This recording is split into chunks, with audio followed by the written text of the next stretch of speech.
So let's come back to the Tom Waits quote for a second, because the part of this quote we really love and really agree with is this idea of pulling apart songs, pulling apart music to learn about music. And it appealed to us so much because we were just talking about learning how to learn. And this is one of those ways, regardless of whether you go to music school or not, that you absolutely learn how music works. You absolutely learn how songs work when you dismantle them, lay out the components, and then put them back together. And let's talk about what it really means to pull apart a song, to see its underlying components and principles and structures that make it work. Because it's not the same as just learning cover songs. And learning cover songs is actually great. There is a type of intuitive learning, I think, that happens there. But I would say that's actually a lot slower than this kind of thing, which is actually pulling something apart to look at its guts and then putting it back together. For example, when people want to learn songs, one of the things they often ask is, can you teach me that song?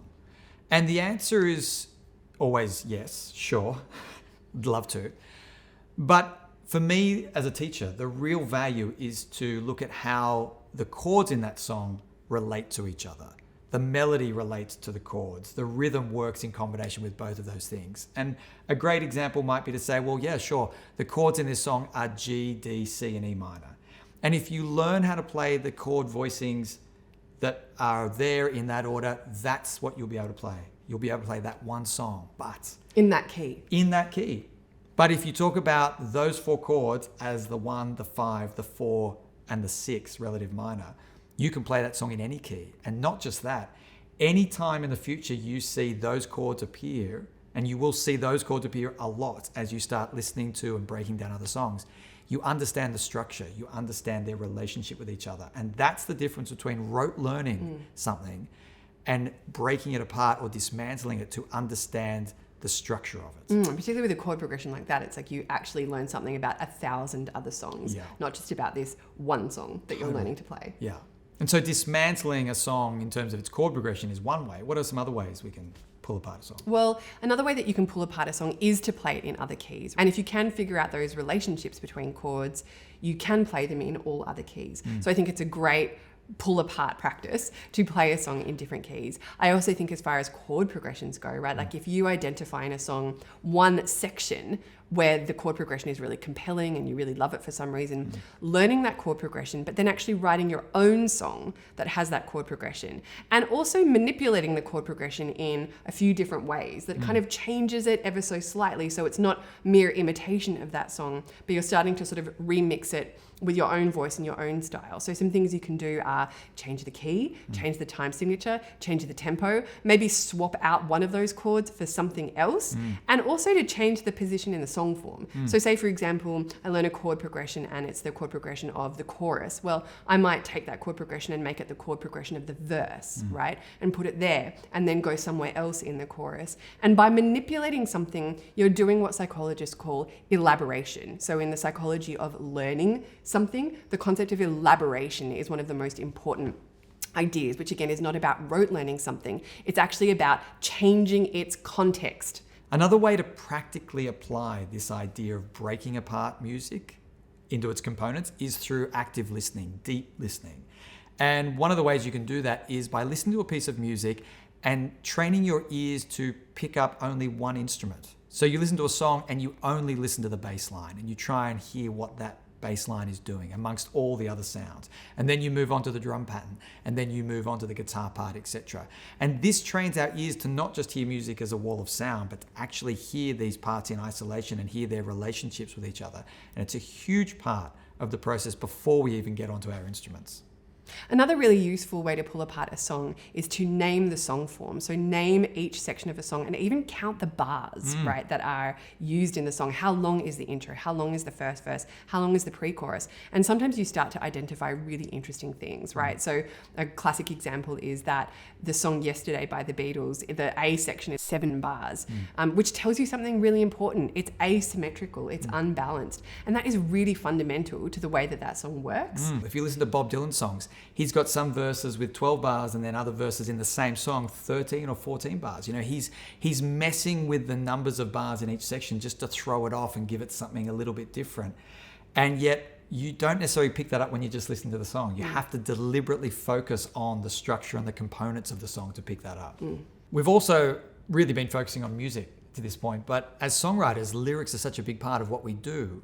And isolating the lyrics whilst you're listening to a song is such a great practice. So having the lyrics up and reading through the lyrics whilst you're listening to the song, you learn so much about the placement of the lyrics in the song. You also start to see certain patterns being repeated. You start to see the way the rhyme scheme is structured.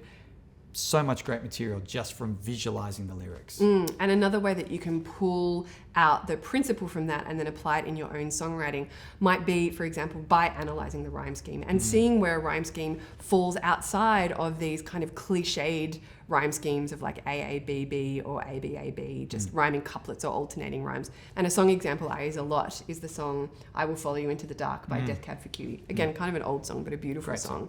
And when you analyze the rhyme scheme of the verses, the rhyme scheme is AAAB, CCCB. And it sounds so simple, but most people, if they don't think about rhyme scheme, will fall into one of two sort of rhyme scheme cliches, right? Which is actually just rhyming couplets constantly the whole way down, A, A, B, B, C, C.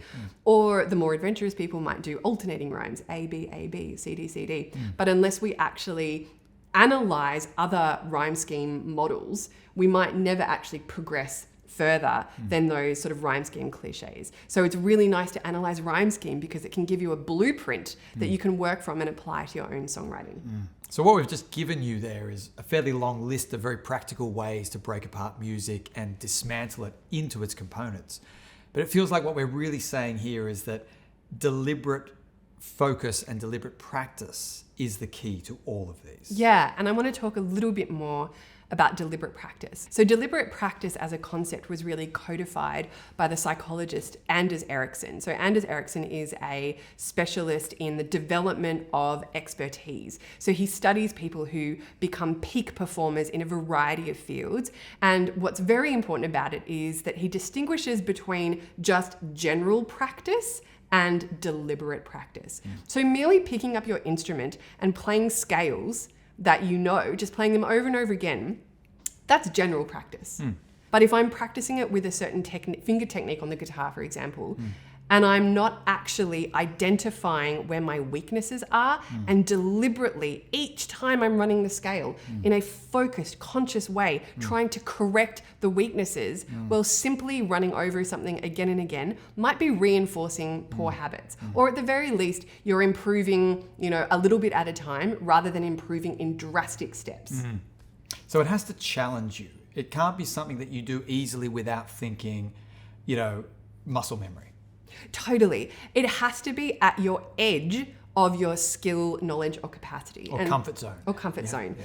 And so one of the things as a songwriter, the way that I engage this concept of deliberate practice is that every song I write, I'm actually trying to do something that makes me slightly uncomfortable or something that I feel like I haven't actually mastered or don't do very well, right? So I might be trying to learn a new chord progression. I might be trying to integrate some part of music theory that I know at a theoretical or intellectual level, but I haven't kind of made it really musical. Or I might be working at a BPM that I don't normally work at. Right in a key you've never written in before. Or I might be using like a loop to start a song, which is a way of starting a song that is not familiar to me, but we just made a video about using loops. And it was so much fun. So much fun.